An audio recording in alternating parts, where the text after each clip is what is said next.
faire notre petite prière de départ, l'ouverture pour notre Père, Dieu, le Créateur de toutes choses, et pour tous ces bons esprits qu'il nous envoie, qu'il met à notre disposition, un guide spirituel pour chacun de nous, qui est là chaque fois que nous en avons besoin, pour nous aider à comprendre les lois de la nature et à travailler la mission qui est la nôtre dans cette incarnation, qui est d'évoluer, que l'âme apprenne toujours quelque chose et qu'elle devienne meilleure chaque jour, un peu plus que la veille. Et c'est pour ça que nous sommes réunis, pour étudier ces lois de nature en ce moment, notamment aujourd'hui la loi de destruction, que nous puissions bien comprendre le sens de cette loi, son utilité pour l'évolution. Nous permet aussi de mieux comprendre ce qui se passe autour de nous et que cela puisse justement nous aider dans cette tâche d'évoluer et aussi que ça puisse aider les esprits qui pourraient se trouver parmi nous aujourd'hui.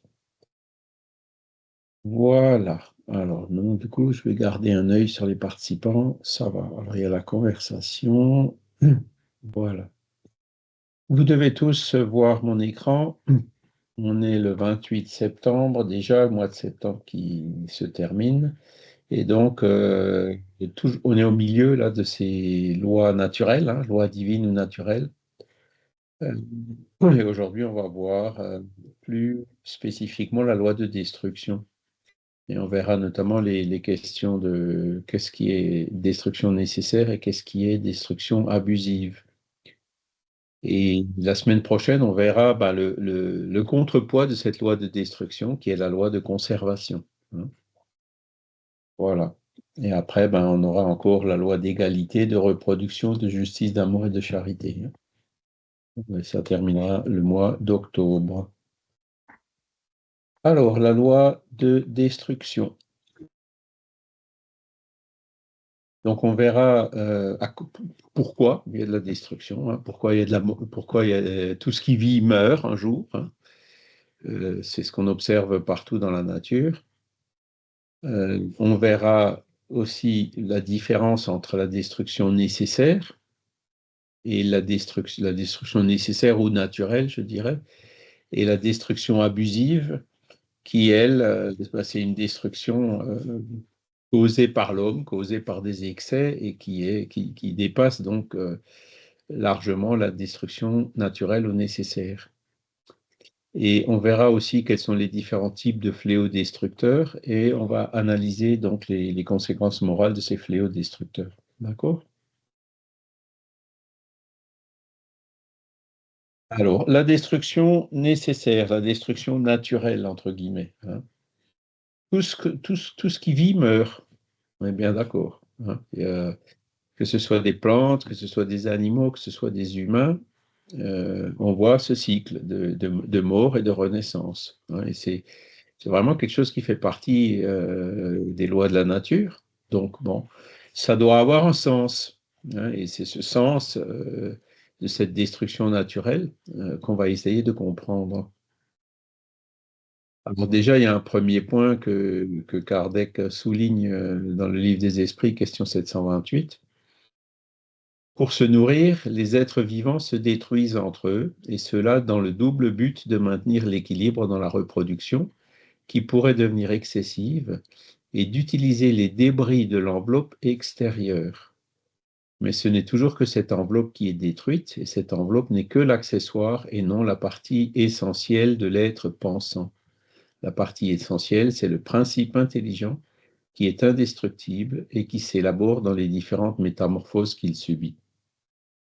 C'est un petit paragraphe, mais où il y a plein de choses dedans, là. Bon, les êtres vivants se détruisent entre eux. Ben oui, les animaux mangent des animaux, les humains mangent des animaux, bon, les végétariens mangent des végétaux, mais bon, le végétal, c'est aussi un végétal qui est vivant, donc on est bien obligé de le couper, on est bien obligé même pour s'alimenter de végétal, quelque part, on détruit quelque chose, puisque la matière se nourrit de la matière. Hein. On n'en est pas encore, nos corps physiques sont encore trop denses et trop lourds pour pouvoir se satisfaire d'une nourriture pranique, comme on dit, hein, ou d'une nourriture purement spirituelle. Hein. Donc on est bien obligé de s'alimenter et on s'alimente d'animaux ou d'organismes vivants. Hein. Alors c'est sûr, je ne suis pas contre le végétarisme, pas du tout, au contraire, je l'encourage pour plusieurs raisons. Hein. Euh, Bon, c'est vrai qu'il y a une époque où c'était pas facile, où il n'y avait pas d'agriculture hein, chez l'homme préhistorique. Et ensuite, voilà, l'agriculture est venue, donc pour l'alimentation. Et ensuite, bon, il y a eu les grandes villes. Là aussi, c'est parfois un peu difficile. Il y a des saisons, il y a l'hiver, il y a l'été. Hein. Et donc, c'est pas facile de faire pousser de la salade en hiver, hein, ni des légumes. Alors, il y a eu différentes manières de conserver les légumes pour pouvoir les avoir l'hiver. Hein. Donc, il y a des légumes qui poussent effectivement l'hiver, hein, je crois le poireau, enfin, certains légumes. D'autres manières de conserver les légumes, par exemple bah, la choucroute alsacienne bien connue, bah, c'était une manière de conserver le chou. Hein. Le chou, ben, on le prépare en octobre, et il y a toute la préparation hein, dans le tonneau avec le sel, la fermentation qui se fait. Et on peut manger en fait la choucroute ben, généralement jusqu'à Pâques, quoi, c'est-à-dire pendant tout l'hiver. C'était une manière de conserver le chou, des aliments végétaux, pendant l'hiver, hein, puisque ben, il n'y avait pas les chambres frigorifiques et tous les moyens qu'on a aujourd'hui. Hein. Il n'y avait pas non plus les avions pour nous ramener les légumes de l'hémisphère sud en hiver chez nous. Voyez. Donc, ben, à l'époque, la nourriture l'hiver était essentiellement animale, puisque les animaux, hein, le foin et un certain nombre de choses qu'on pouvait conserver, et donc ben, pour abattre les animaux et les manger pendant l'hiver. Hein. Après, il y a d'autres raisons aussi à cette nourriture animale. Bon, l'homme préhistorique aussi, hein, il a commencé à chasser hein, quand il a inventé le feu, hein, il a découvert le feu. Ben, c'est là où il a commencé à cuire justement la viande et les nourritures animales et à se nourrir aussi de cela. Et pour les mêmes raisons, hein, parce que l'hiver, il ne trouvait pas les végétaux ou les fruits euh, nécessaires à manger pendant les saisons d'hiver. Et donc, il ne pouvait survivre que grâce à la nourriture animale. La même situation se produit chez les Esquimaux. Hein. Donc, alors ces régions n'étaient peut-être pas peuplées à ces époques-là, mais pour pouvoir vivre là-bas, ben, ils étaient bien obligés de manger ce qu'il y avait, c'est-à-dire du poisson, du phoque, là, parce que là aussi, la salade ne pousse pas très bien au Groenland, hein, par exemple. Donc, sur toutes ces coutumes, après, il y a d'autres raisons. Hein. À Paris, au 19e siècle, il y avait tout fonctionnait avec la traction animale, avec les chevaux. Hein. Et puis les chevaux, bon, ben, ils ont une durée de vie, et puis quand ils vieillissent, qu'est-ce qu'on en faisait? Ben, pareil, quand ils étaient plus propres à tirer les carrioles, euh, on les abattait et puis on les mangeait. Hein. Donc aujourd'hui, beaucoup de gens, ça répugne beaucoup de gens, hein, la nourriture chevaline, mais il faut savoir qu'à l'époque à Paris, il n'y avait pas trop le choix. Hein. C'était un raisonnement purement utilitariste. Hein. Alors pareil, je suis d'accord avec vous, de là aujourd'hui à élever des chevaux pour les abattre et les manger, ça va peut-être un peu loin, quoi. Hein. Et donc là, vous voyez, dans ce genre de raisonnement qu'on est en train de faire, on voit déjà, on a déjà une petite idée de cette destruction naturelle et de la destruction abusive qui peut en découler. Hein. Et après, bon, ben, si vous avez certains animaux qui sont, je ne sais pas comment le dire, ou certains végétaux hein, qui sont envahissants, qui se reproduisent trop vite, donc s'il n'y avait pas de prédateurs, ça pourrait aussi créer des déséquilibres dans la nature. Hein. Là aussi, hein, je ne suis pas très favorable à la chasse. Hein. Je pense que la chasse peut être nécessaire dans certains cas. Hein. Par exemple, chez nous, des fois, il y a beaucoup trop de sangliers qui font des ravages partout. Quand il y a trop de sangliers, les sangliers n'ont pas de prédateurs naturels, hein, Obélix n'est plus là. Et donc, il faut bien, comment dire, de temps en temps, ils font des campagnes de chasse pour réduire un peu la population de sangliers. Mais personnellement, je trouve qu'on devrait laisser ça, pas à n'importe qui, euh, des clubs de chasse comme on a aujourd'hui, devraient laisser ça à des personnes qui ont une formation un peu plus solide sur ce genre de questions. Voilà. Comme ben, la forêt, c'est des gens de l'ONF qui s'en occupent. Je pense que la chasse aussi, il devrait y avoir des organismes publics avec des gens spécialisés pour s'en occuper. Voilà. Euh, mais alors, quand on mange euh, de la viande ou quand on mange des légumes, c'est quoi qu'on mange? Est-ce qu'on mange l'esprit du porc ou du veau ou du bœuf? Non, on mange que son corps physique. On est bien d'accord. On mange que l'enveloppe matérielle. Pareil avec les végétaux. Même si les végétaux, on peut dire, ah ben, euh, hein, quand vous cueillez une pomme de l'arbre et puis vous la mangez, on sent qu'il y a l'énergie vitale. Enfin, on mange certainement un peu plus que juste la pomme, vous voyez. Mais dans la nourriture animale, par exemple, ben, on ne mange pas l'esprit du bœuf, hein, on mange uniquement le corps du bœuf, hein. Et donc, c'est l'enveloppe matérielle qui est détruite, hein, qui n'est que l'accessoire et non la partie essentielle, puisque la partie essentielle, c'est le principe intelligent, ou c'est donc la partie, l'esprit, hein. Et celui-là, on ne le détruit pas et il se recycle, il se réincarne, hein, comme on le verra plus loin dans la loi de reproduction. D'accord? Donc, c'est la manière de cette question 728 nous explique un peu ces choses-là. Kardec, bon, apparemment, il n'était pas végétarien, hein, et dans la philosophie spirit, vous ne trouverez pas d'interdiction, par exemple, de nourriture animale, comme on peut le trouver dans d'autres religions orientales ou même des restrictions au niveau de l'alimentation animale, comme on peut trouver dans le judaïsme, par exemple, hein. Dans le spiritisme, il n'y a pas ça. Mais après, le raisonnement, aujourd'hui, quand on veut faire des raisonnements durables, hein, la science démontre que ben, pour 1 kilo de viande, il faut, si je ne me trompe pas, 10 litres d'eau, hein. Alors que pour 1 kilo de végétaux, il en faut beaucoup moins. Donc on voit très bien que avec la rarification de certaines ressources naturelles, hein, et aussi l'émission de carbone, hein, donc 1 kilo de viande émet beaucoup plus de carbone dans l'atmosphère que 1 kilo de végétaux, que ben, si on veut rester sur Terre, avoir des comportements durables et tout, c'est clair que ce sont des arguments logiques, hein, qui nous poussent à plutôt privilégier la nourriture végétale que la nourriture animale, vu qu'aujourd'hui, on a des moyens, d'autres moyens, hein, la congélation, la réfrigération, pour conserver les végétaux pendant les saisons d'hiver, hein. Voilà.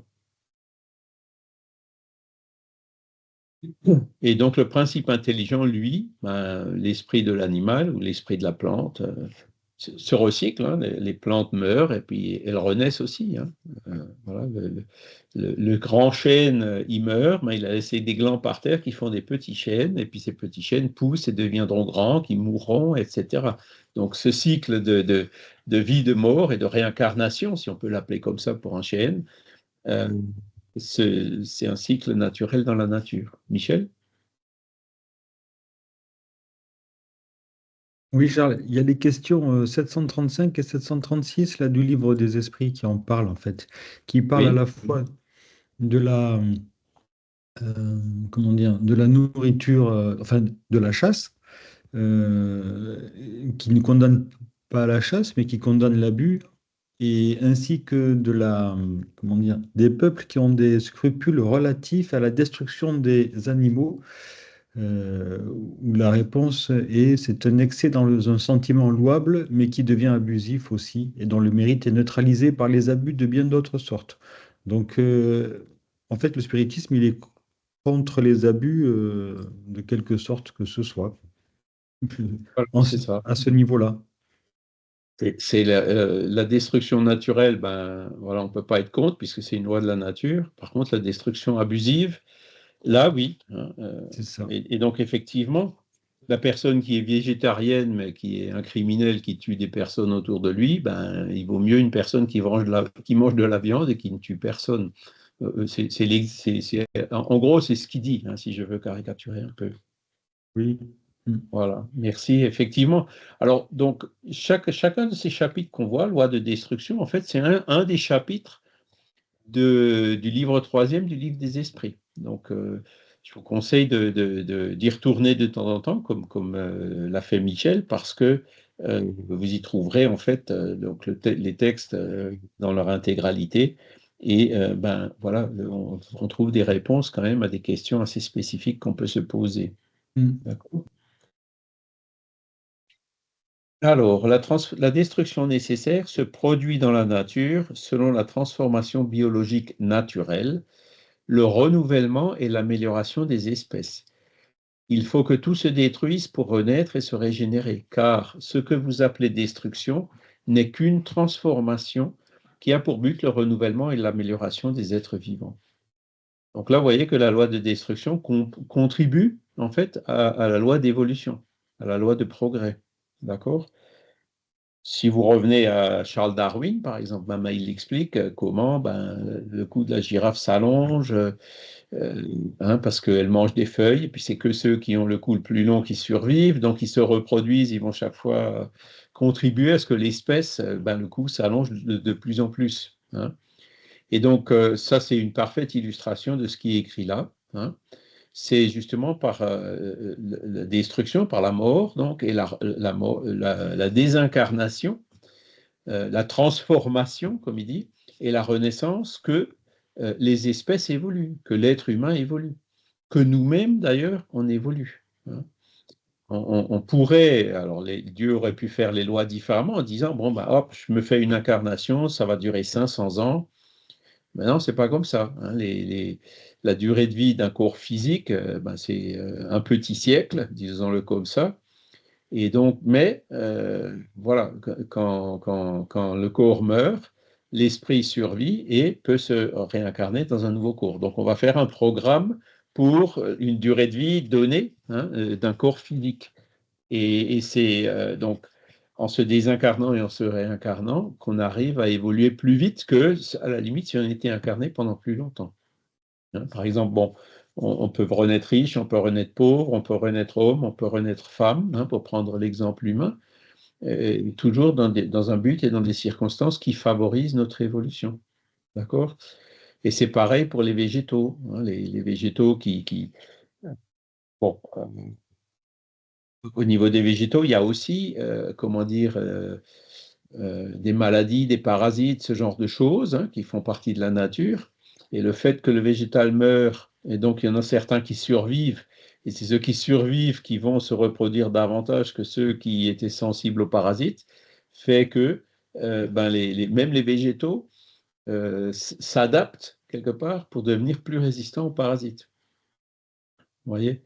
Et bon, alors c'est vrai qu'aujourd'hui, il y a, comment dire, les, les, euh, des aliments entre guillemets transgéniques, hein, qui ont subi non pas comme ça, OGM, hein, génétiquement modifiés, qui existent sur lequel d'ailleurs on a mis un frein. Donc ça c'est une manière entre guillemets d'accélérer euh, artificiellement cette résistance aux parasites. Mais bon, ça va plus vite que la nature, donc forcément ça peut présenter des risques aussi bien au niveau des personnes qui s'en alimentent que au niveau des équilibres au niveau dans la nature en général. D'accord? Donc c'est pour ça que bon, il y a des freins et bon, il y a des gens même qui refusent la nourriture transgénique. J'ai un ami aussi, par exemple, qui est apiculteur. Donc, il y a pas mal de parasites aussi au niveau des abeilles. En ce moment, d'ailleurs, il y a le frelon asiatique. Hein, le frelon asiatique qui est venu d'Asie et qui est extrêmement nocif aussi pour les abeilles. Hein. Bon, alors, il y a, pareil, des produits chimiques qui permettent. Alors, d'abord, il y a des pièges naturels, hein, c'est-à-dire que dans les entrées des ruches, on met des espèces de filtres avec des petits orifices où les abeilles peuvent passer, mais les frelons, eux, ne peuvent pas passer, ils sont trop gros. Voyez. Donc ça, c'est comment dire, des astuces qui sont quand même assez naturelles pour protéger justement les abeilles. Mais après, il y a aussi des astuces chimiques, et puis forcément, ces produits chimiques, tout comme les engrais ou les produits qu'on met, comment on appelle ça, euh, les, les- les produits qu'on met, les insecticides et tout ça pour protéger les plantes, forcément vont finir par se retrouver dans les aliments et puis être ingérés par ceux qui les consomment, hein. Là aussi, bon, il y a plusieurs de ces produits qui ont été interdits, déjà parce qu'ils sont nocifs aussi pour les agriculteurs qui sont en contact avec les produits quand ils les épandent, au niveau du voisinage aussi, hein, avec le vent qui emmène toujours une partie de ces produits vers les habitations. Et donc là aussi, on est obligé de mettre des freins, hein, pour pas que ça aille trop loin. C'est vrai que toutes ces sciences qui touchent aux produits naturels sont pas simples, hein. En plus, quand elles sont polluées par des intérêts financiers, hein, par exemple les semences, hein, d'un grand producteur de semences, ben, quand il développe ses semences, le cahier des charges inclut le fait que les semences soient stériles. C'est-à-dire, d'où viennent les semences, hein? Vous plantez une graine de blé, ça va vous donner un épi de blé qui va vous donner des graines de blé. Ces graines de blé, ben, on les prend pour faire de la farine, mais on en garde quelques-unes pour les replanter l'année prochaine. Eh ben, ces semences qui sont faites et qui sont stériles, ben, si vous replantez la graine que vous obtenez, hein, ça ne donnera pas un grain de blé. Donc, et pourquoi ils font ça? Uniquement pour préserver leur business et leur commerce, quoi. Donc c'est là où on voit que on arrive encore une fois dans des comportements abusifs au niveau de ce genre de pratique qui, à mon sens, devraient être peut-être pas interdites, mais sérieusement réglementées. Voilà. Donc, la destruction nécessaire. Tout meurt tout ce qui est vivant finit par mourir dans la nature, hein. Après, donc, ça, c'est la destruction naturelle, la destruction abusive. Donc, on y a touché déjà un petit peu. Elle n'est pas dans la loi naturelle et elle met en danger la vie de la planète, hein. Toute destruction anticipée entrave le développement du principe intelligent. C'est pourquoi Dieu a donné à chaque être le besoin de vivre et de se reproduire. Alors, qu'est-ce qu'on peut citer comme exemple de destruction abusive?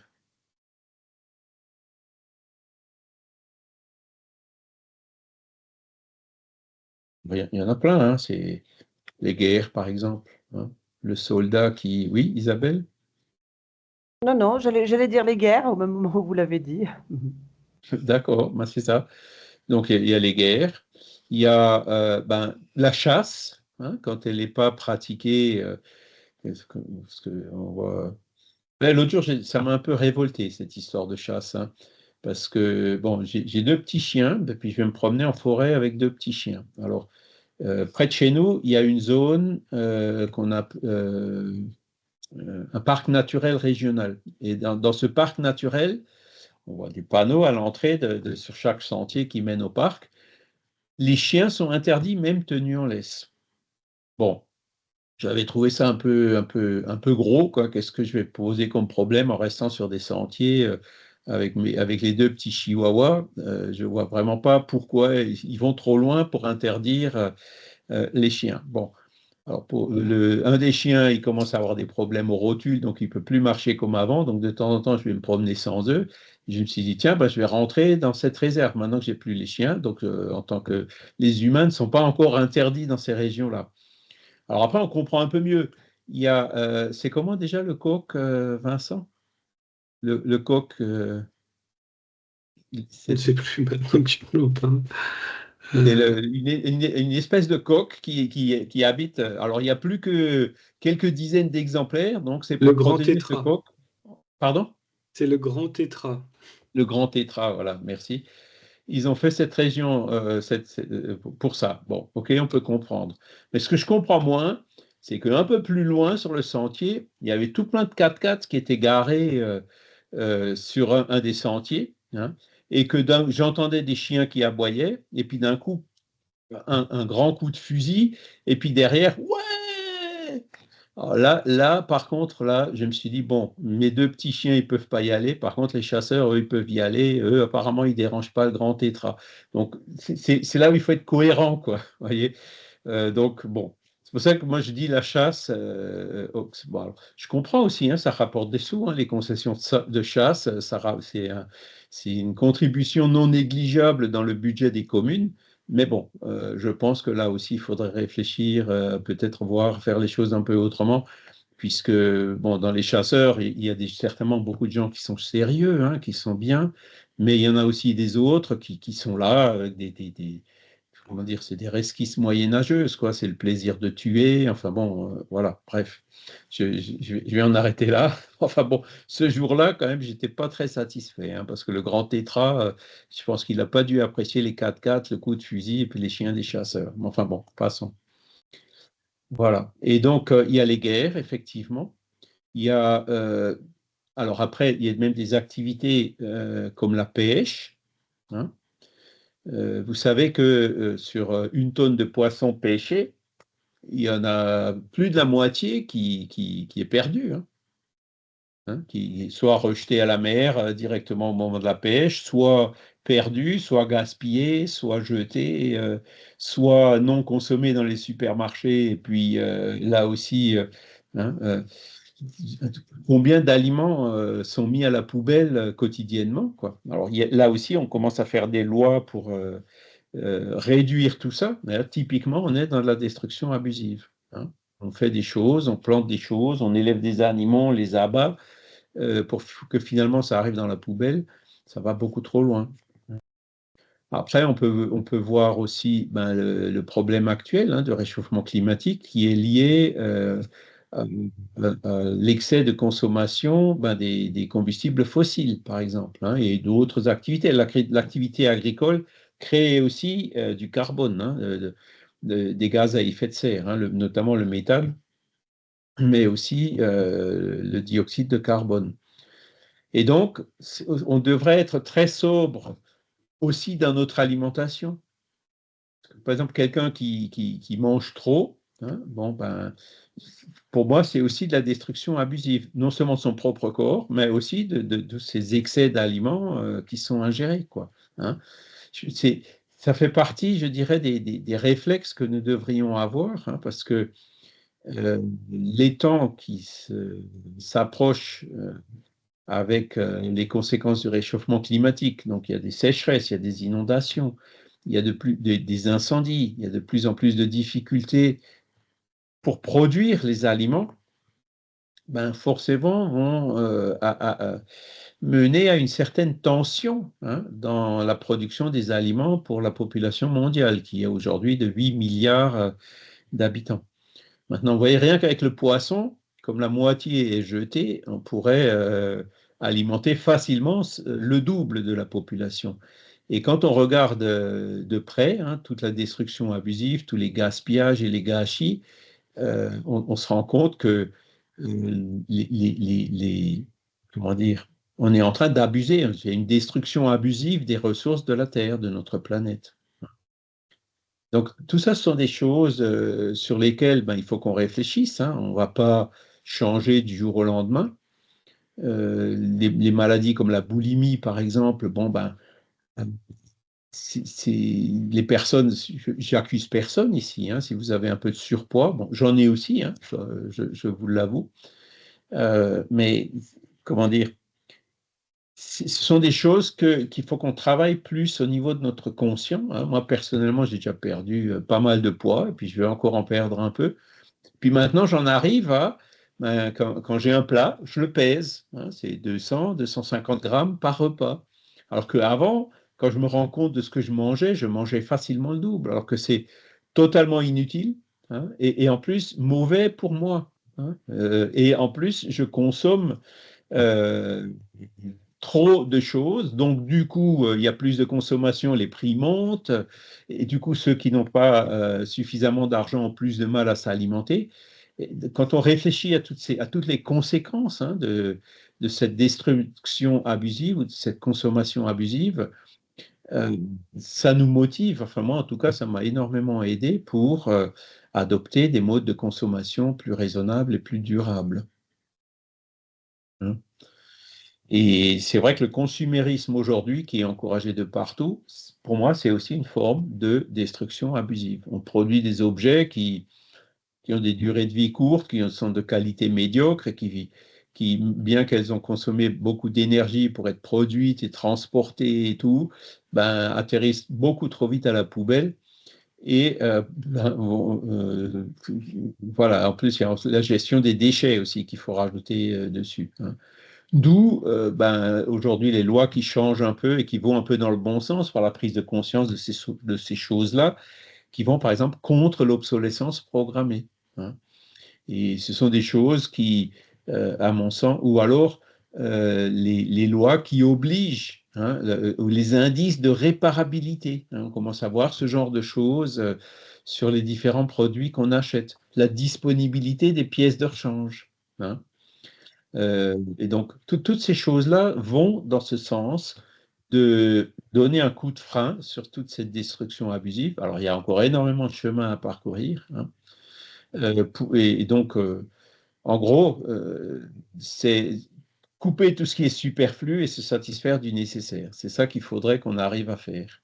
Alors, c'est pas simple, hein, c'est pas simple, mais faut y réfléchir, faut avoir ça présent à l'esprit et faire tout ce qu'on peut pour voilà, hein, avoir des comportements durables pour préserver notre maison qui est la terre.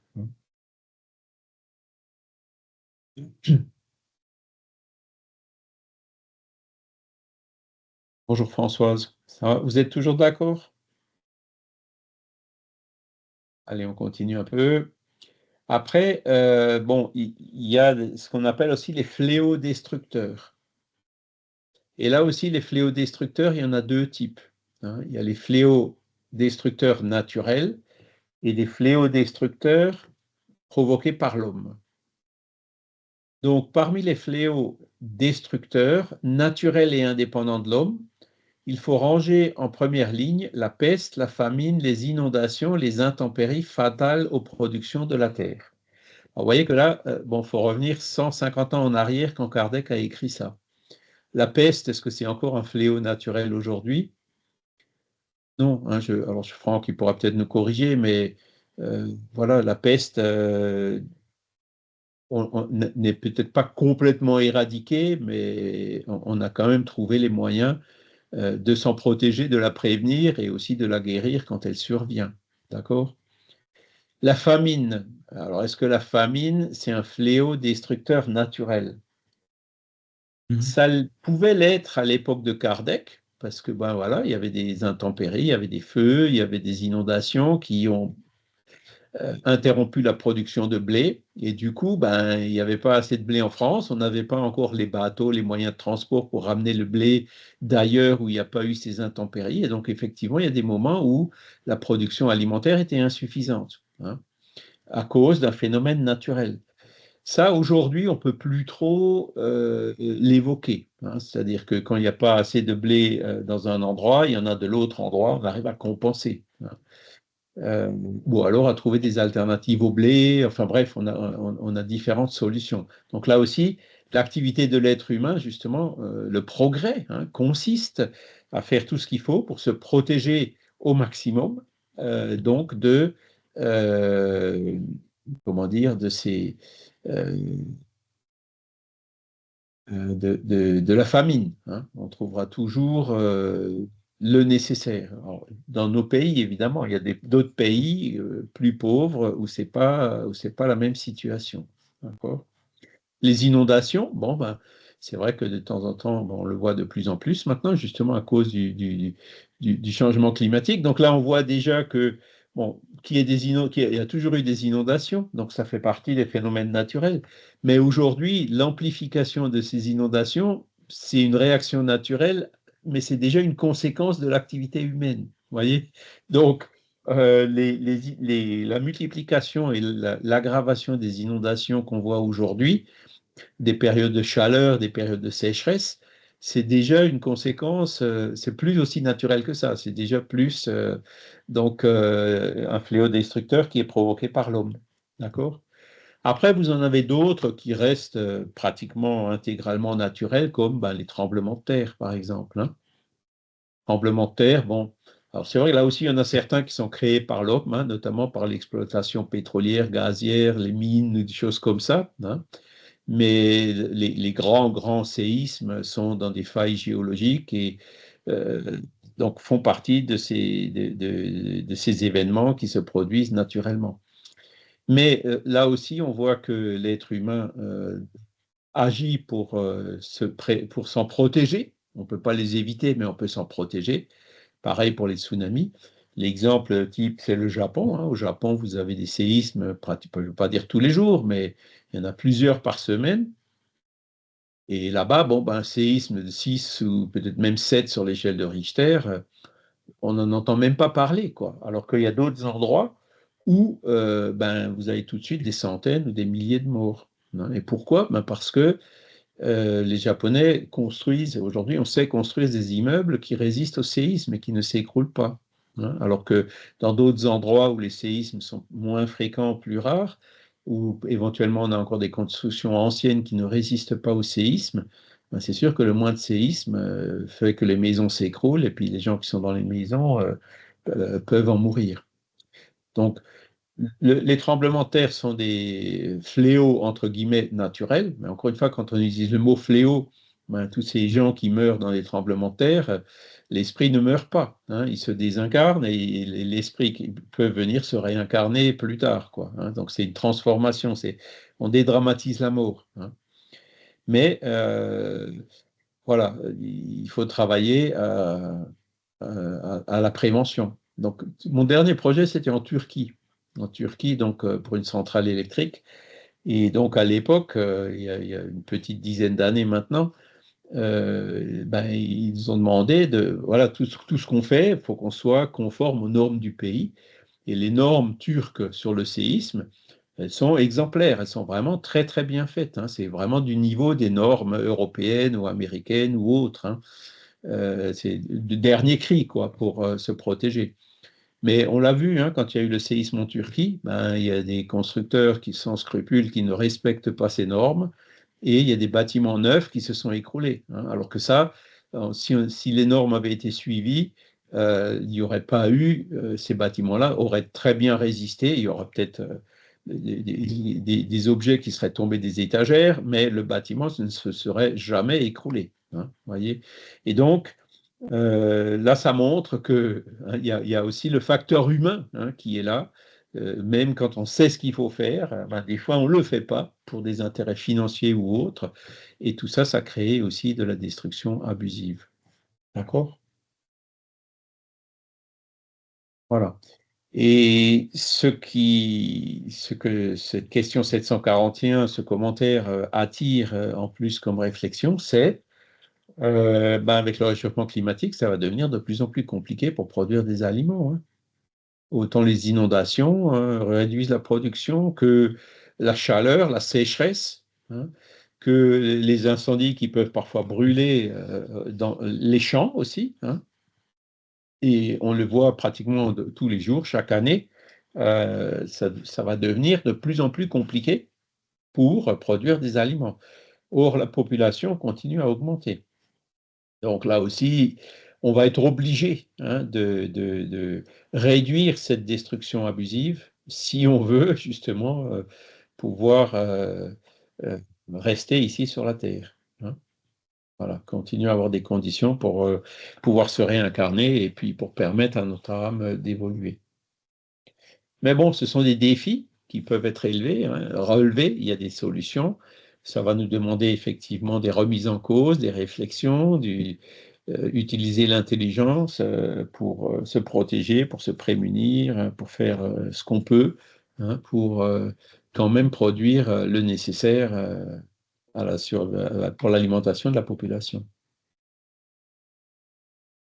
Euh, alors, il y a un autre exemple qu'on peut citer, c'est le Covid, par exemple, hein, l'épidémie du Covid. Donc, c'est quelque chose de nouveau hein, qui est venu il y a 5 ans maintenant. Et bon, alors on peut discuter, hein, je ne rentrerai pas dans ce débat-là. Est-ce que c'est naturel ou est-ce que c'est d'origine humaine, hein, la question est toujours ouverte, hein, l'hypothèse de la fuite dans un laboratoire ou quelque chose n'est pas complètement exclue, du moins à ce que j'ai compris. Mais bon, indépendant de ça, si on revient un siècle en arrière, il y a eu la grippe espagnole.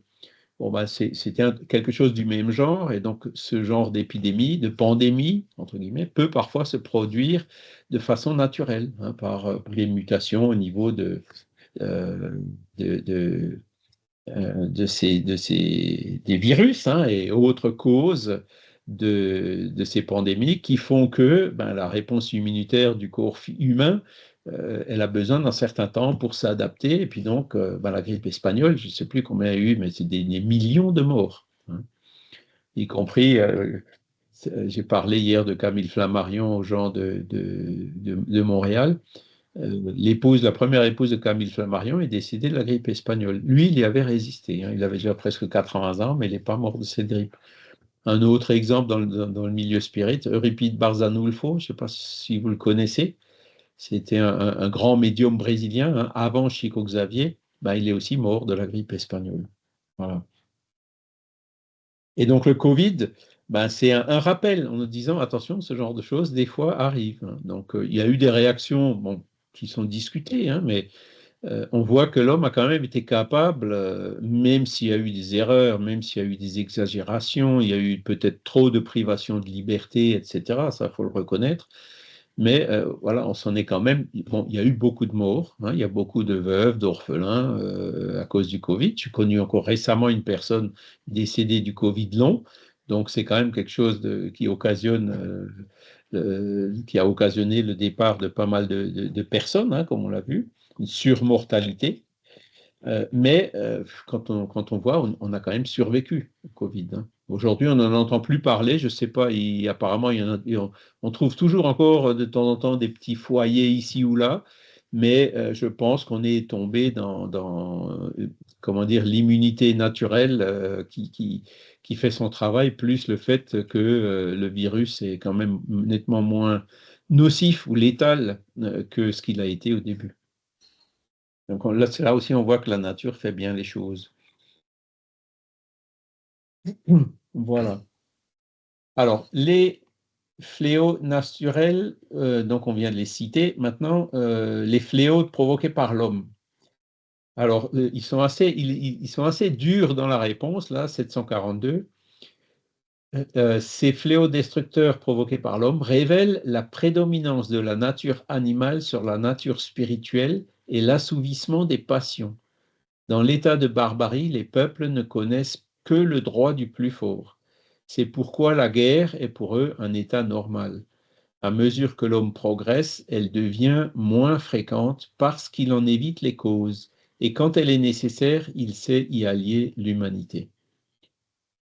Donc, vous voyez, on nous traite de barbares, là, hein, l'état de barbarie.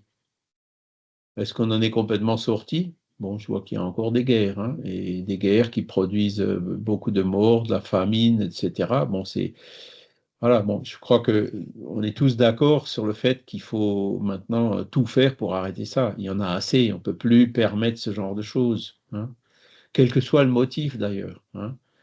Il dit derrière, des fois la guerre est nécessaire. Bon, ça c'est une question un peu polémique dans le livre des esprits, et je connais des spirites qui ont failli arrêter d'être spirites à cause de cette question-là, hein. Parce que Kardec, il demande à un moment donné aux esprits, est-ce qu'il y a des moments où la guerre est nécessaire? Et les esprits répondent oui. Alors il dit, mais pourquoi? Il dit, ben, c'est par exemple euh, pour acquérir la liberté, hein. Et on peut effectivement, en France, quand on revient en arrière, il n'y a pas si longtemps que ça, hein, donc la Révolution française, hein, je me souviens, quand j'étais jeune, on avait fêté le bicentenaire, donc c'est pas si vieux que ça.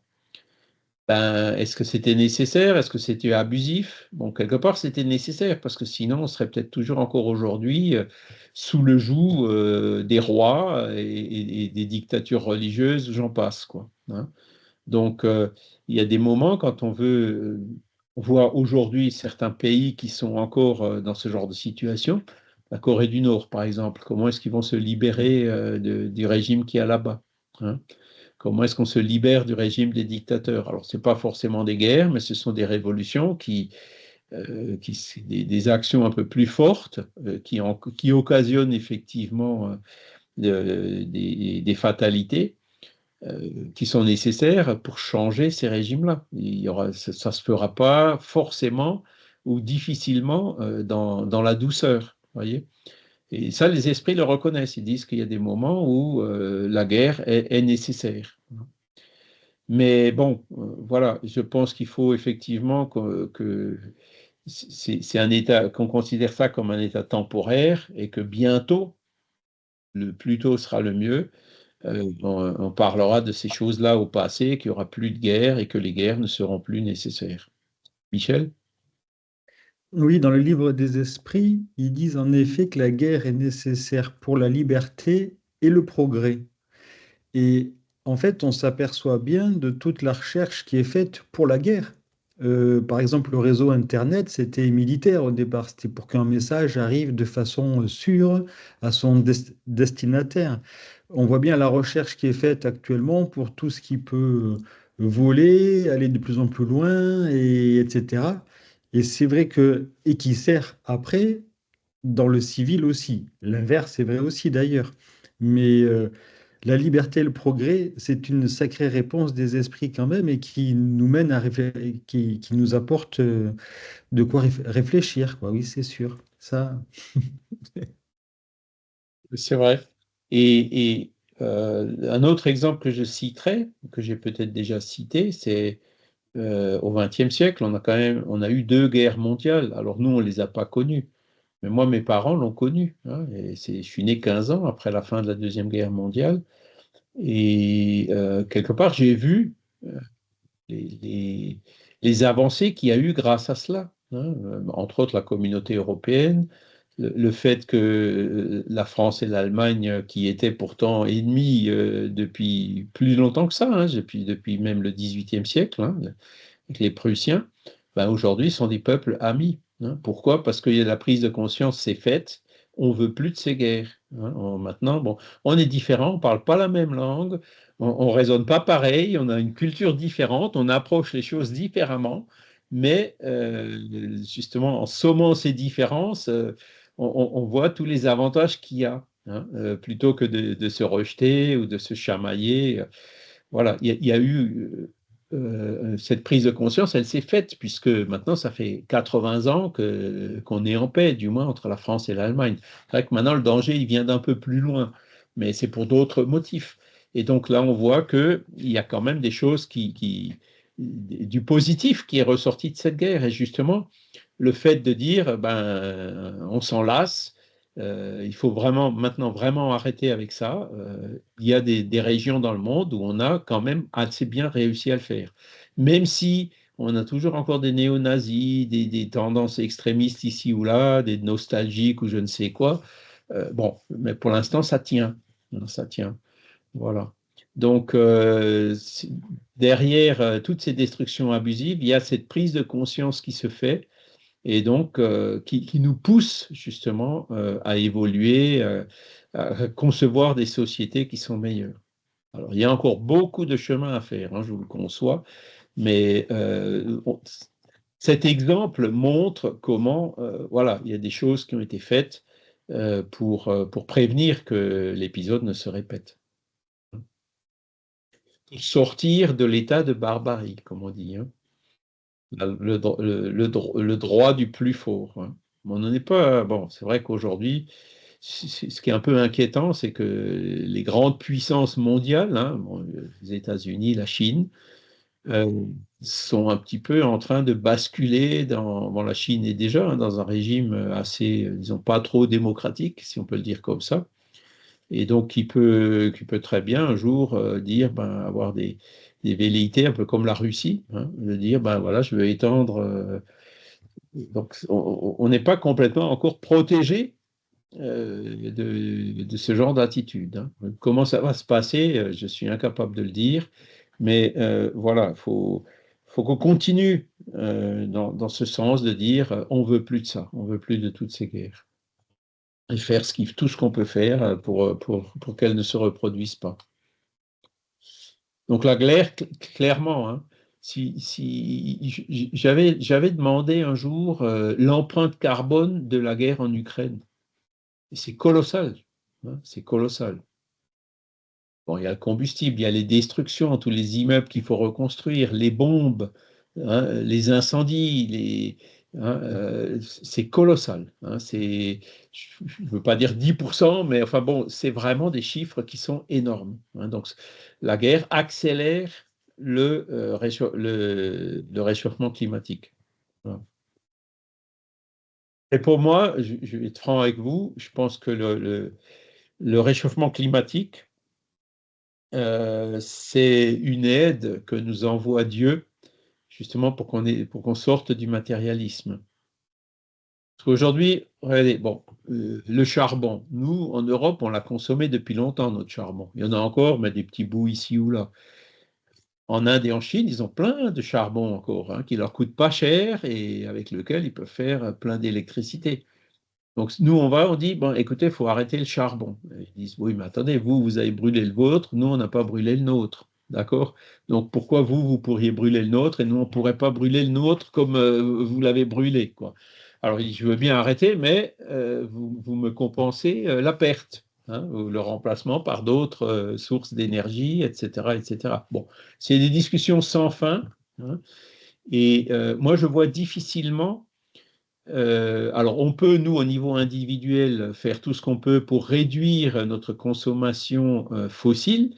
Donc, il y a les voitures électriques, il y a les panneaux photovoltaïques, il y a le chauffage solaire, il y a les éoliennes, il y a plein de manières pour réduire notre empreinte carbone, aussi réduire notre consommation, hein. Préférer les trains au déplacement en voiture, voyager de moins en moins en avion, etc. Mais malgré tous ces efforts, je vois difficilement les pays arrêter.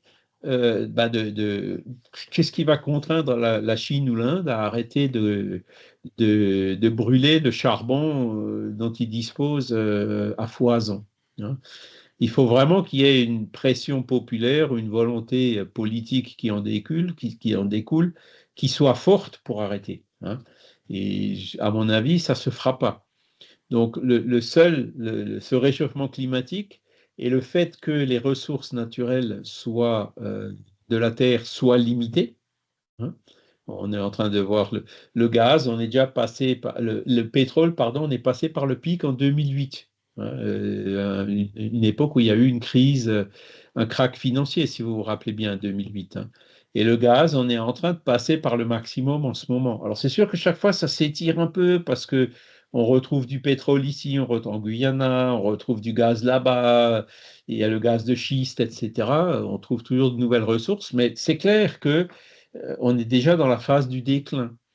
Et pour l'instant, c'est resté calme parce que les voitures consomment de moins en moins, on isole les maisons, on fait quand même des choses intelligentes, si j'ose dire, pour réduire notre consommation. Et donc, la réduction de production, c'est accompagné d'une réduction de consommation, ce qui fait que le prix est à peu près resté stable. Mais on n'est pas à l'abri d'un emballement soudain où d'un coup, il y a une panique sur les marchés et puis que la demande, que les prix s'affolent. Hein. Et ça nous pend au nez, ça risque d'arriver en très peu de temps. Hein. Voilà. Et donc, c'est cette rarification des ressources naturelles et donc maintenant l'amplification des conséquences du réchauffement climatique, c'est ça qui va nous pousser, qui va mettre la pression pour qu'on arrête justement cette destruction abusive de l'excès de consommation. Hein. Pour moi, si je peux résumer en 2 mots, le matérialisme va s'arrêter par la rarification de la matière. Et donc, on sera obligé d'en venir davantage à des valeurs spirituelles. Et donc, par la force des choses, couper tout ce qui matériellement est superflu et à se satisfaire du nécessaire. les personnes, comme mes parents qui ont vécu la guerre, savaient très bien, là, pendant la guerre, il n'y avait pas de superflu, hein. C'était vraiment que le nécessaire, hein. Comment dire, comme ils avaient connu ça, ça s'est quand même transmis un peu dans l'éducation, hein. Quand j'étais jeune, aujourd'hui les jeunes, c'est beaucoup plus difficile, hein. Tout leur est acquis. Ah ben non, j'ai une voiture. Hop, ben, à l'époque, il n'y avait pas de voiture, hein, il n'y avait pas tout ça, hein. On vivait de façon quand même beaucoup plus sobre que ce qu'on voit aujourd'hui. Et ce qui aujourd'hui est acquis, peut-être demain ne le sera plus. Enfin, pour des vieux comme moi, ben, on l'a un peu vécu quand on était jeune, donc on pourra assez facilement y retourner. Mais pour des jeunes qui n'ont jamais vécu ce genre de privation, ça risque d'être un peu plus difficile, quoi. Un peu plus fort. Voilà. Mais c'est clair qu'on n'a pas le choix, hein. Il va falloir que toute cette destruction abusive se réduise et autant essayer de le faire petit à petit, de façon programmée, plutôt que de le subir brutalement le jour où il y aura vraiment une grosse crise. Françoise, le micro, il est coupé. Ton micro est coupé, Ça François. y est, merci. Voilà. Excusez-moi déjà pour le retard. Oui, mais les jeunes s'en sont aperçus en 1999 quand il y a eu la grosse tempête. Là, il a fallu Oui. quand même. Là, moi, j'étais en mariage recomposé, j'avais les enfants de mon mari et la mienne. Et là, il y a eu des choix à faire, ça a été restrictif. Et en plus, on s'est retrouvés on s'est retrouvés à partir pour aller aider mes parents dans le Médoc avec mon mari et les enfants. Et c'est justement à ce moment-là on a dû faire, on était chez des personnes en gîte, puisque mes parents étaient trop petits. Et là, on s'est aperçu qu'il fallait justement, il y avait beaucoup de choses que les enfants ne comprenaient pas. Voilà, il y avait plus d'électricité, il y avait plus d'eau chaude, il y avait plus de ceci. Et bon, moi, j'ai été habituée comme vous, puisque j'ai le même âge, et j'ai commencé à dire aux enfants, voilà, il va falloir faire comme ça pendant quelque temps. Et là, ça a été la petite guerre avec les enfants. Les enfants un peu gâtés ne comprenaient pas. J'en avais une qui avait 15 ans. Ça a été très difficile à lui faire admettre, mais il n'y avait pas le choix. Voilà. C'est difficile aux enfants, comme vous dites, aux jeunes, à faire admettre qui est parfois, il y a des restrictions et on n'a pas le choix. Voilà. Il faut apprendre à vivre avec peu, quoi, hein. Voilà. Voilà. Avec le C'est, nécessaire et couper tout ce qui est superflu, hein. Il y a du potentiel, hein, c'est clair. Et puis, je pense qu'il y a aussi des jeunes qui ont cette conscience, hein. Faut pas non plus tout généraliser, quoi. Mais c'est clair qu'on va très vite être obligé d'y revenir, hein. Et puis, ce qui sera, à mon avis, le plus difficile, c'est tout notre modèle et notre système économique qui est en fait basé sur, hein, je me souviens plus comment il s'appelle, l'économiste qui a établi les bases des modèles économiques qui viennent encore aujourd'hui. Dans ses hypothèses de base, il écrit clairement, les ressources de la nature sont illimitées, c'est pas de l'objet de l'économie. Donc, toutes ces théories qui disent il faut 2-3% de croissance par an de façon indéfinie, tiennent compte du fait que les ressources de la nature sont infinies. Or, elles ne le sont pas. Donc, il y a quelque chose qui ne va pas. Il y a un point fondamental qui ne va pas dans les systèmes et les modèles économiques qui sont encore en vigueur aujourd'hui. On va être bien obligé de les changer. C'est pour ça qu'aujourd'hui, vous avez des personnes qui commencent à parler de décroissance. Mais bon, les intelligences ne sont pas du tout prêtes à ça aujourd'hui, hein. Il n'y a pas que les enfants, hein, il y a aussi nous, on est des grands enfants, hein, Françoise. Mmh.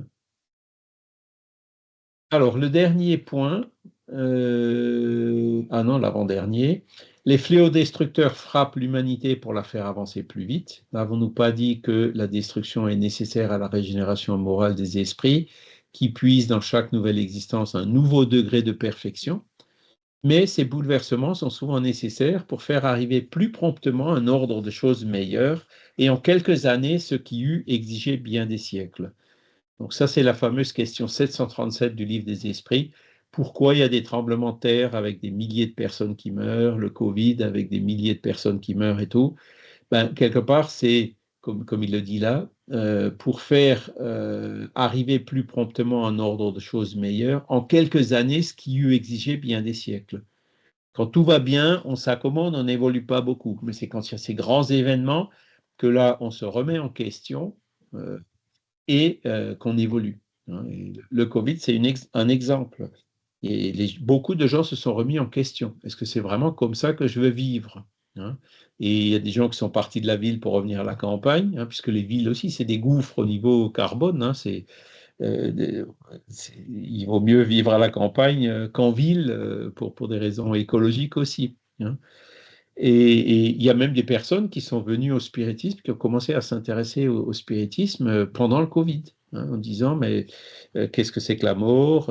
Ce genre d'événement qui nous heurte nous pose des interrogations et nous fait chercher d'autres choses, quoi. Hein. Alors que ces personnes-là ne se seraient peut-être jamais intéressées au sujet s'il n'y avait pas eu le Covid. Enfin, jamais non, mais pas dans cette vie. Hein, vous voyez?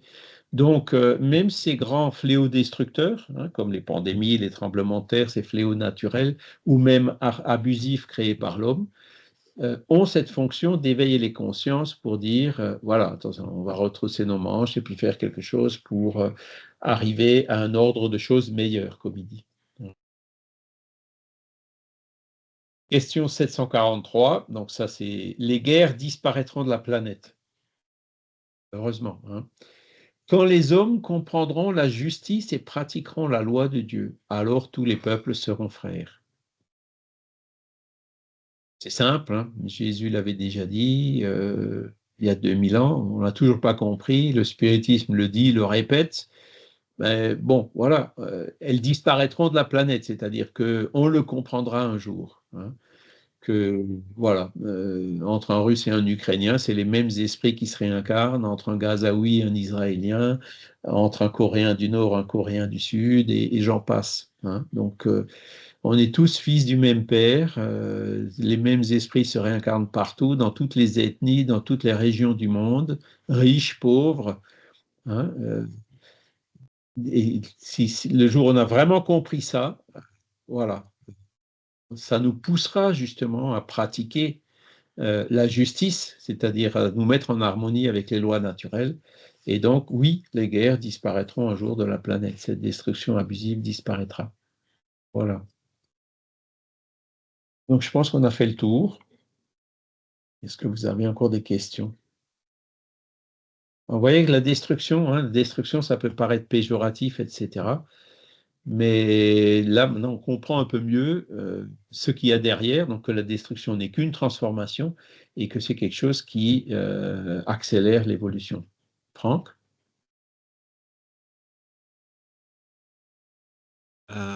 Oui, Charles. Non, c'est un petit trait d'humour noir que je vais faire. C'est vrai qu'un jour, les guerres disparaîtront de la planète pour la seule raison que l'humanité n'existera plus et que ce sera une bonne chose pour la planète.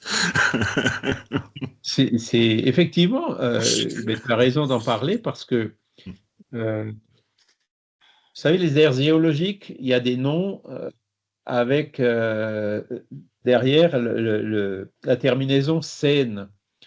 Hein, il y a le Pliocène, voilà, il y en a d'autres. Et aujourd'hui, on parle d'Anthropocène. C'est-à-dire, c'est une ère géologique où l'homme a une influence significative sur sa planète. D'accord? Et il y en a qui élucubrent leur théorie des prévisions d'avenir par rapport à cette influence lourde que l'homme a sur sa planète. Et un des scénarios, le scénario justement pessimiste, c'est exactement ce que tu dis, Franck. Le scénario pessimiste dit l'humanité va disparaître de la Terre. Hein.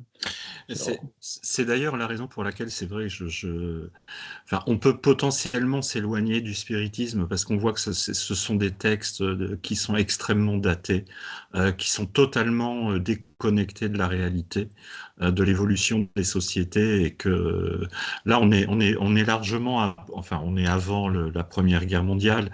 On parlait tout à l'heure de la grippe espagnole. qui a fait plus de victimes que la Première Guerre mondiale, puis ensuite 20 ans plus tard une deuxième, et voilà, quoi, les guerres ne s'arrêteront jamais, parce que l'être humain n'est pas capable d'envisager une société sans guerre. Et il y en a partout, là, le monde est à feu et à sang, partout, partout, partout, partout, avec un retour d'un religieux exacerbé qui est en train de tout pourrir. C'est une horreur, quoi. On a l'impression qu'il n'y a rien du tout qui a évolué, quoi. Rien du tout. Franck, C'est de pire en pire. non. Les esprits sont clairs, hein, les guerres disparaîtront de la planète. Non, Oui. je crois pas un Donc, seul on va y instant. arriver. Je crois pas un seul instant. Et le message du spiritisme est justement optimiste. Il y a quand même eu beaucoup de progrès depuis le 19e et puis depuis le 20e siècle, hein. Il y a eu des progrès. Les progrès ne sont pas totaux. Il y a encore des guerres, c'est clair. Mais aujourd'hui, on voit les réactions des gens, les réactions des pays, en disant, ben non, stop, là maintenant Oui. c'est trop, on ne peut pas continuer ça. Et ces réactions, poussées par nous d'ailleurs, vont contribuer à ce que ces guerres s'arrêtent, hein. C'est vrai qu'aujourd'hui, on a de plus en plus d'ailleurs de dirigeants qui sont de plus en plus fous d'ailleurs, qui ont un bouton devant eux, en appuyant sur ce bouton, ils détruisent la planète. On n'est pas tout à fait à l'abri de ça, hein. S'il y a vraiment une grande catastrophe nucléaire, bon, l'humanité disparaîtra peut-être pas complètement. Il y aura toujours des gens, les Suisses notamment, qui seront dans leurs abris anti-atomiques, hein, avec leurs 10 ou 20 ans de boîtes de conserve et tout, hein, et leurs filtres. Enfin, ils sont équipés, eux, pour ça, hein. Ça a été fait pendant la guerre froide et c'est toujours encore en activité. Alors que nous, en France, bon, je me souviens quand j'étais jeune, on parlait de ça, mais bon, ça n'a jamais été trop mis en œuvre ni suivi, quoi. Donc, je pense qu'il y a des humains qui survivront même dans ce scénario du pire, hein. Oui, mais pour l'instant. Oui, Maintenant, c'est ce que disait Albert Einstein en disant je ne sais pas, comment sera la troisième guerre mondiale, mais que c'est vrai que la quatrième se fera à coups de bâton et à coups de pierre, quoi. Donc il avait été extrêmement visionnaire. Je pense que l'être humain a largement la capacité, et il est en train de le faire, de tout détruire de manière. Ça relève presque de la psychiatrie, quoi. Tout ce qui est autour de lui. Donc, il y a l'évolution intellectuelle qui a amené à la bombe atomique. Bon, l'atome a quand même fait des centrales nucléaires. Il y a eu des applications qui sont quand même civiles utiles, hein. Il n'y a pas eu que les bombes.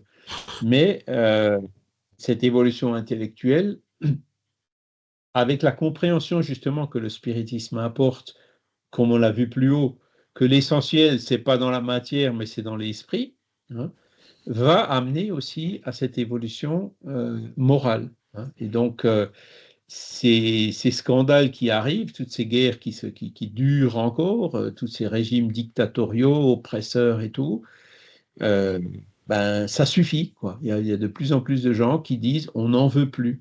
Et ce mouvement populaire finira par prendre le dessus, hein. C'est comme ça qu'il faut le voir de façon optimiste, hein, avec un petit coup de pouce, hein, pour nous faire sortir de la matérialité, comme j'en ai parlé.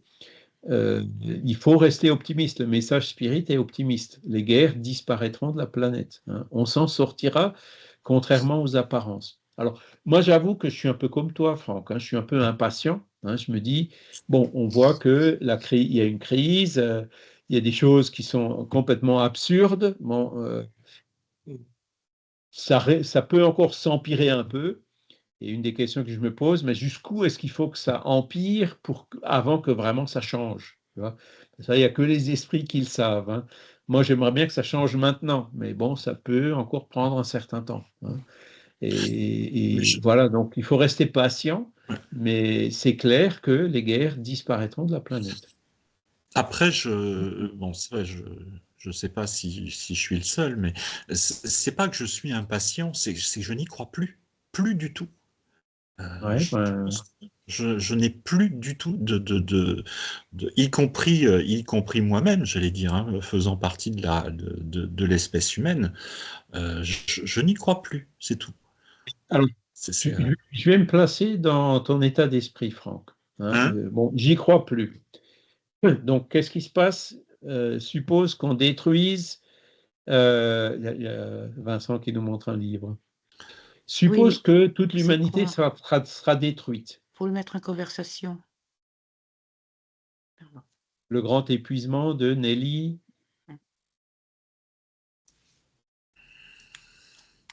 Paris, c'est ça? J'arrive. Au Ponce. Ouais. Mm. Donc, Franck, suppose que l'humanité sera détruite. Nos corps physiques seront détruits et nos esprits. Ils ne seront pas détruits. Tu es bien d'accord avec nous? Même si on détruit la Terre, si l'humanité disparaît de la Terre, les 8 milliards d'esprits qui sont actuellement incarnés, ils ne seront pas détruits. Eux, ils vont devoir trouver une solution pour continuer leur évolution. D'accord? Le fait d'avoir détruit la Terre fera que ces 8 milliards d'esprits qui sont actuellement incarnés sur Terre, dont on fait partie, ne pourront plus venir se réincarner sur la Terre. Mais bon, même dans ce scénario du pire, il y a une pluralité des mondes habités, c'est-à-dire que on trouvera forcément d'autres mondes où nos esprits pourront aller se réincarner. Alors évidemment, on se réincarnera peut-être à des périodes moyenâgeuses, à des périodes technologiquement beaucoup moins avancées que la Terre, mais on trouvera bien une solution pour se réincarner et continuer à évoluer, tu vois. Et la deuxième, donc, même si l'humanité disparaît de la Terre, les esprits, l'esprit de Franck, l'esprit de Charles, l'esprit de Vincent, de Michel, continuera à évoluer d'une autre façon ou ailleurs, tu vois. Alors évidemment, moi je me mets dans la peau de cette situation en disant, bon, voilà, on a détruit notre planète, alors on va frapper à la porte d'une autre planète, s'il vous plaît, est-ce que vous voulez bien nous laisser nous réincarner chez vous? Hein.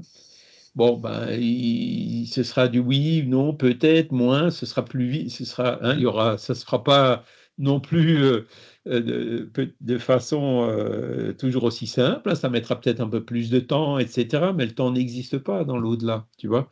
Donc, même ce scénario du pire, bon, on a détruit notre planète, voilà.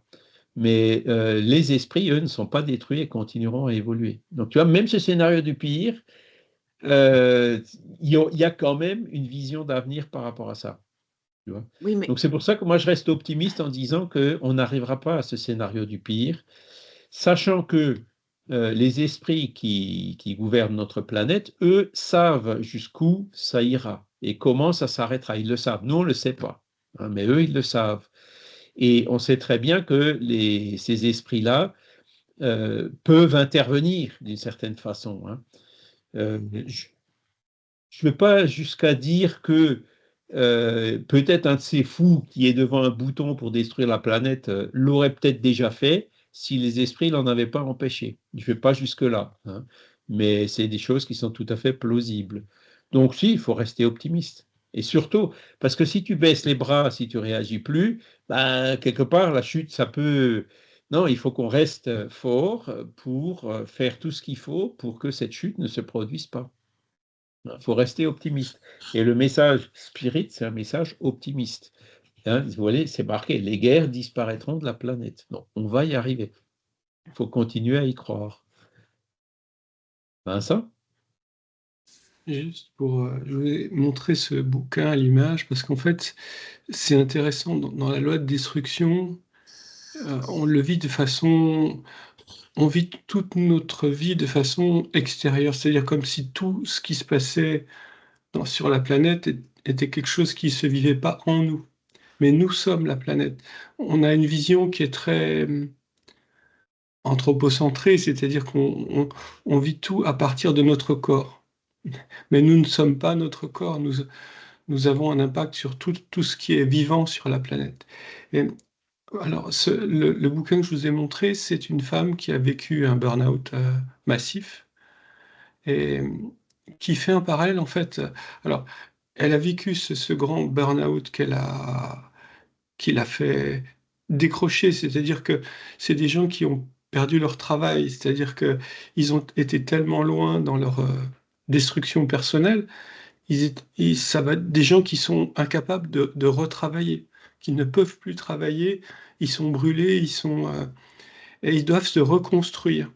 Et elle fait un parallèle entre le burn-out que peuvent vivre des personnes et une société en burn-out. C'est-à-dire qu'on est dans une société qui vit un épuisement des ressources, un épuisement de l'organisation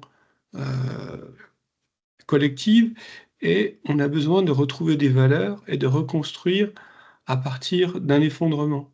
Et cet effondrement, on est en train de le vivre, c'est pas très agréable, ça va encore durer un petit peu, et puis après, on pourra proposer des valeurs communes, on pourra proposer une nouvelle façon de partager. Et parce que là, on est dans des systèmes basés sur la peur, on est dans des anciens systèmes, on est en train de vivre une adolescence, en fait, d'une humanité spirituelle. Et dans cette adolescence, on veut tuer le père. Et pour tuer le père, c'est aussi souffrir et pouvoir reconstruire à partir pas de rien, mais de valeurs qu'on aura choisies. Et plus on aura détruit, plus on pourra choisir de façon libre. C'est vrai que c'est ce que tu dis, ça illustre un peu cette loi de destruction. L'évolution se fait souvent que par des crises, hein, et c'est vrai que là, on est en train de rentrer dans une crise. Et comme tu le dis, on n'en est pas encore fini, hein. Ça va basculer un jour, c'est peut-être pas tout de suite. Il faut encore que ça empire un peu, mais ce qui est clair, c'est que ça va basculer. Et quand on voit, je reviens à l'exemple de mes parents et de mon grand-père aussi, hein, qui a connu lui aussi la Première Guerre mondiale et mes parents la Deuxième. Bon, la situation de la guerre, du moins en Alsace, elle était terrible, hein. Je pense que ce n'était pas qu'en Alsace, c'était partout. Et ils s'en sont sortis quand même, hein. Et ils s'en sont sortis, grandis, avec une solidarité qui existait entre mes parents et leurs amis qui avaient vécu toutes ces privations, qui recevaient des bombes sur la tête tout le temps. Ils s'en sont sortis. Et je t'assure que la solidarité qu'il y avait à l'époque était beaucoup plus forte que celle qu'on peut voir aujourd'hui où tout va bien quand chacun se réfugie dans son individualisme, hein. Et moi, je me souviens quand j'étais jeune, il y en avait un ou l'autre qui avait besoin de quelque chose. Il n'avait pas besoin d'appeler longtemps à l'aide, hein. Les amis venaient spontanément l'aider sans même qu'il soit obligé de le demander. Et donc, c'est là où on voit qu'il y a eu des réactions suite à cette guerre, même au niveau de la population, qui étaient extrêmement positives.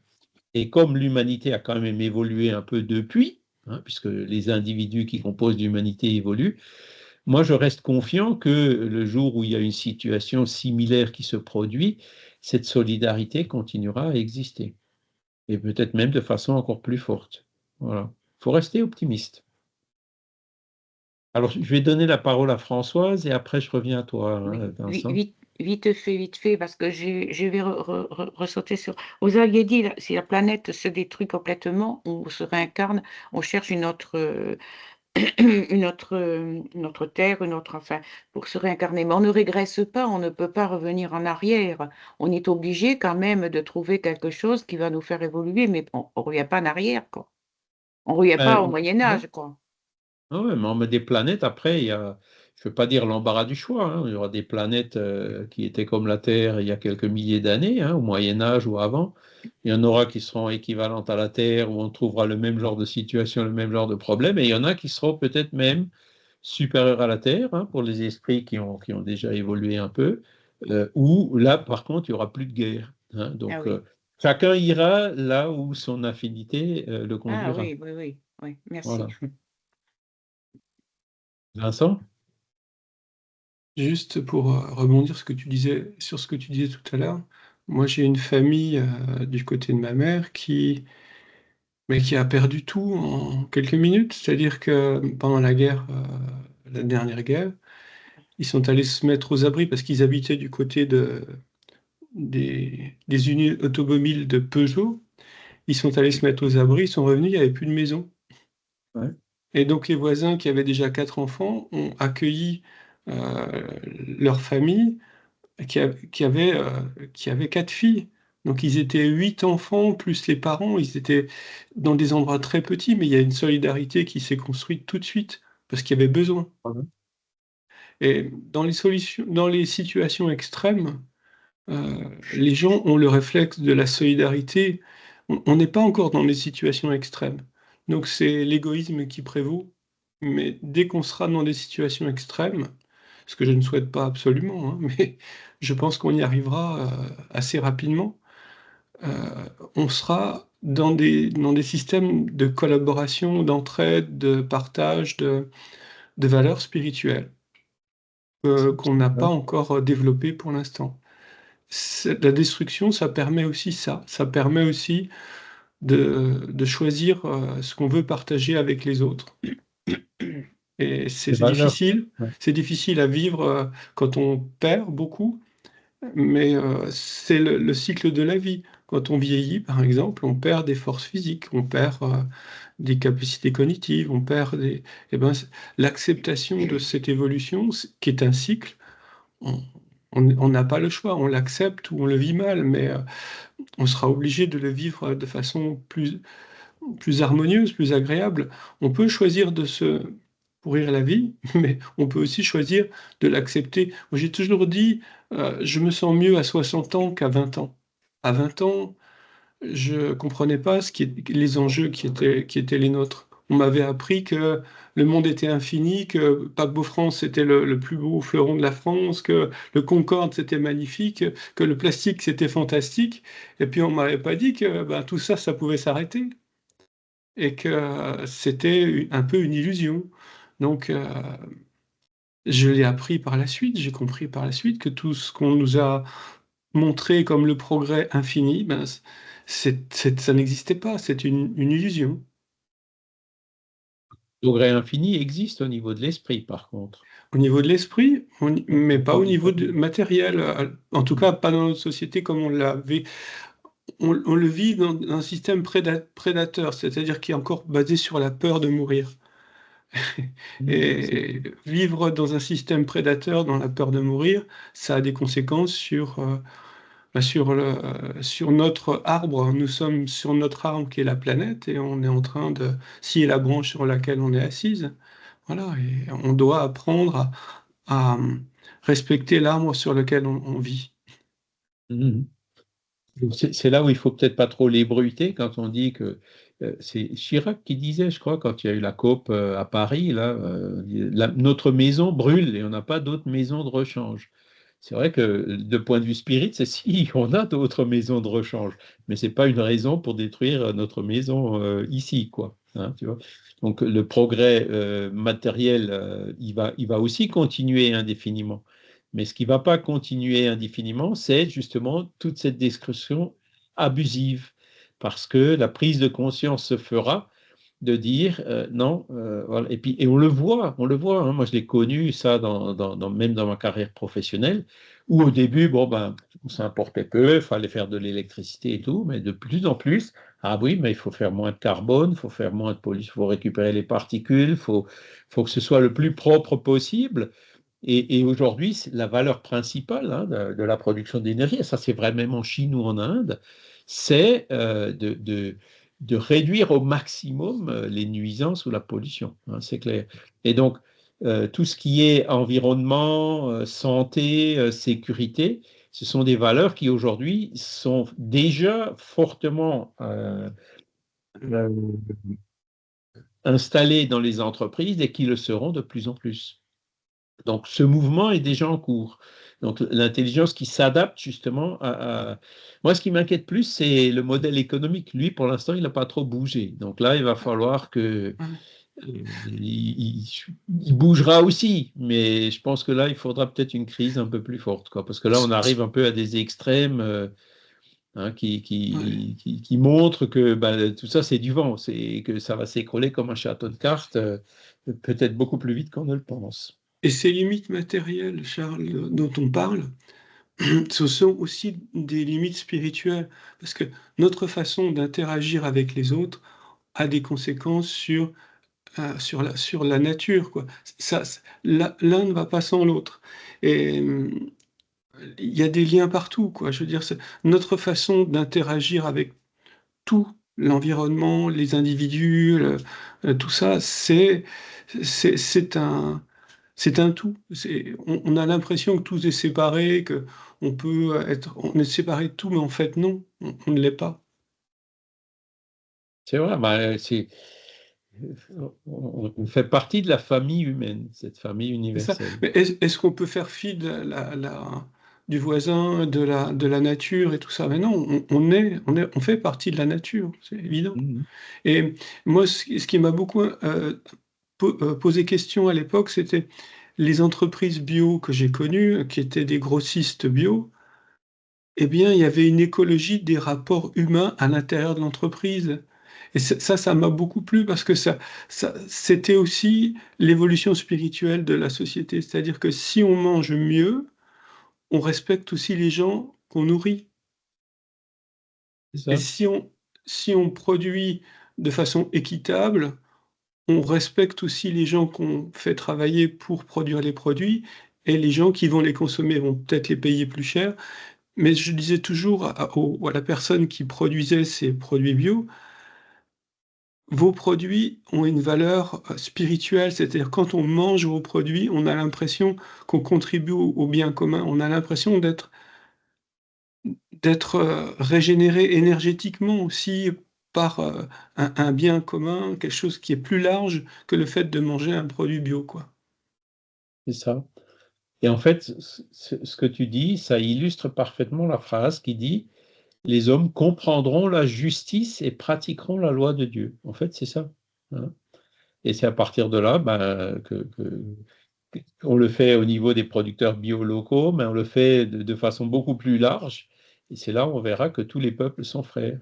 Coréens du Nord, Coréens du Sud, Ukrainiens, Russes, Gazaouis, Palestiniens ou Israélites. On a eu une communication il n'y a pas longtemps d'un esprit justement palestinien qui nous disait, ici dans le monde spirituel, on est déjà ensemble, on est déjà unis. Et il disait ça parce que moi, j'étais palestinien dans ma vie, mais j'étais aussi israélite et beaucoup d'Israéliens étaient palestiniens, quoi. Donc, dans le monde spirituel, ils sont déjà ensemble. Donc, ça va se propager ici sur la terre, ça va finir par se faire. Hein. Et c'est vrai que quand on regarde, ça tient à quelques individus qui sont à des postes clés de pouvoir et tout. Et donc, là aussi, c'est des mécanismes qu'il faut mettre en place pour éviter ce genre de dérapage, quoi. Voilà. Mais bon, il est déjà 9h30, on va quand même s'arrêter là. Hein. C'était assez intéressant. Merci en tout cas pour votre participation. Il y a Delphine aussi qui nous a écrit. Hein. C'est là où la philosophie spirit peut être utile et permet de vivre de plus en plus en paix. Hein, c'est vrai. Et cette doctrine qui me nourrit beaucoup, c'est vrai, elle nous nourrit aussi. Hein. Merci Delphine. Un jour tout passe, hein, à propos des douleurs et des souffrances, comme le dit Michel. Naître, mourir et renaître encore, et progresser sans cesse, c'est de toute façon ce qui va nous attendre, quel que soit ce qui arrive. Hein. Voilà. Eh ben, écoutez, on va refaire une petite prière de remerciement aux bons esprits qui étaient là pour nous aider. Garder cette vision optimiste avant tout, parce que c'est ça qui est le plus important. On ne sait pas trop où on va. Heureusement que les esprits sont là pour nous éclairer un peu sur le sujet. Que ces crises, ces destructions sont nécessaires justement pour nous faire avancer plus vite et que nous puissions chacun de nous faire, pour ce qui nous concerne de notre côté, tout ce qui est possible pour contribuer à ce mouvement, cette sobriété, à ce que cesse toute cette destruction abusive et à ce que nous puissions prévenir les effets des destructions naturelles. Voilà. Merci à tous. Je vous souhaite un excellent dimanche. Merci. Le soleil est enfin revenu. Et puis, donc, on se reverra avec plaisir dimanche prochain. Merci à tous. Bon Bonne dimanche. Bon semaine. week-end. Merci Au revoir. Charles, bon week-end. dimanche. Merci. Bon Au week-end. revoir. Bonne semaine.